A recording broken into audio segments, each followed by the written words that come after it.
You know, the spinnerbait's kind of a lost art anymore. It's something that was so popular back in the day, caught so many fish, and the chatterbait came out, and all of a sudden the spinnerbait isn't as good, everybody thinks, but it still catches fish. You know, there's situations it really works well. And you know, it's smallmouth for one, but even largemouth, and when you want something more subtle, there's just days they bite it better than they do a chatterbait. And it's a bait that I still keep on the deck most of the time. A lot of places in the country, you know, during the shad spawn, it's definitely better than a chatterbait. But there's just days, and you don't really know why. There's days and times of year that they'll bite it better than they will a chatterbait still. And it's something you got to learn every day pretty much. It's definitely more weedless. That's one big thing. You can throw it in a lot more places than you can throw a chatterbait around hardcover and still get bites.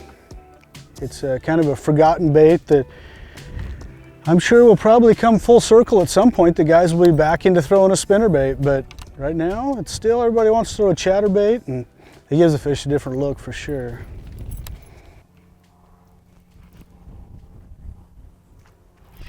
Oh, jeez. Man, that thing just came out here and just destroyed it.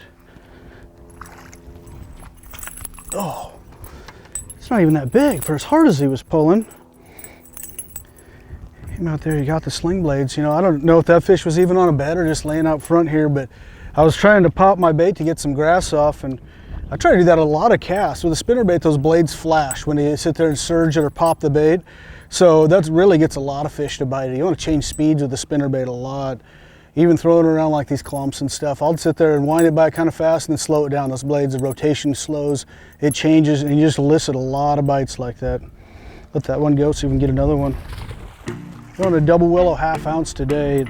That's something people always, I guess, debate over what really blades you should throw. What's the best blade combination? And for me, I throw double willow or Colorado Indiana, are pretty much the two I throw. There's a lot of guys that like tandem, a Colorado on the top and a willow on the bottom. I personally don't know that it's that much different than one or the other, that I pretty much just throw those two, but it's kind of whatever you have confidence in. You know, those Colorado Indianas are really good in cold water, dirty water, but a lot of the year you can get away with the double willow. You get a lot more flash out of them, they're a lot more weedless, and you can do a lot more with them. Today we're not throwing a trailer on it, which sometimes I do when I want a bigger profile, but I don't know how much it really changes having a trailer. There's days I think that a little swim bait on the back there looks pretty good to me, but I don't know that it really matters to the fish.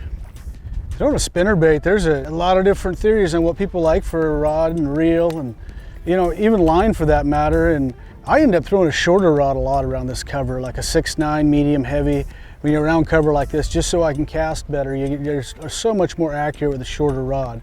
But you get out in open water and you're throwing a 3/4 ounce for smallmouth, I'll throw low 7s to 7.5 and a fast speed reel, like a 7.1 reel or faster.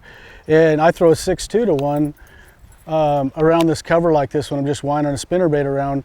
You have a tendency to overwork a bait that doesn't have a lot of resistance on a fast reel, I think. Or I do anyway. So I end up using that, and really 15-pound line is great for around this. I'll throw 17 if it gets a lot heavier cover than this. Rarely go to 20 just because it changes your reel speed so much. Your spool gets lower on longer casts. And a good 15 or 17, you don't need something that heavy. You know, colors on a spinnerbait, everybody will tell you the #1 color is chartreuse and white. And that catches a lot of fish. It gets thrown a lot, but catches a lot of fish. White spinnerbait's always popular. I really like a chartreuse spinnerbait. That's still one of my favorites. It just caught a lot of fish on it. You know, especially in the spring and the time when they're getting around the spawn. It seems like chartreuse is a pretty good color spinnerbait. The one that you don't hear a lot about is the bluegill spinnerbait. You know, we throw green pumpkin, bluegill, different kind of looking chatterbaits all the time, but not a lot of guys throw that bluegill colored spinnerbait, and that's one I've really seen stand out, especially in tannic water. It's really good, or really clear water. You know, they just, I think, a natural profile. It's, I mean, it makes a lot of sense that we're catching fish on green pumpkin and bluegill looking other stuff that they're going to bite a spinnerbait to, and that one I've seen it be a lot better than chartreuse and white on certain days. That's the one that, it seems to be a little bit of a game changer. If you're a spinnerbait guy, you definitely need to throw that, because there's so many times that that thing gets bites when a lot of these bait fish colored or chartreuses aren't getting bit as good.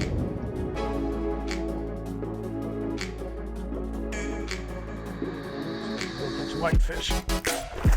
Oh, I got a big one on. Sitting here talking, hit a limb out here.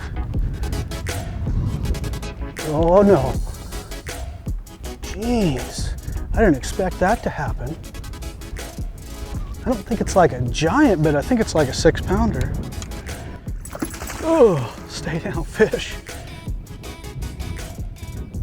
It's funny, you catch a 3-pounder, you could care less. Catch one like this and it feels like your life's on the line. Oh. Look at that beautiful fish. Smoked the spinnerbait. I got lucky there. There was a limb out off the bank. I didn't even know it was there and hit it. And obviously my spinnerbait bounced off of it and got a bite.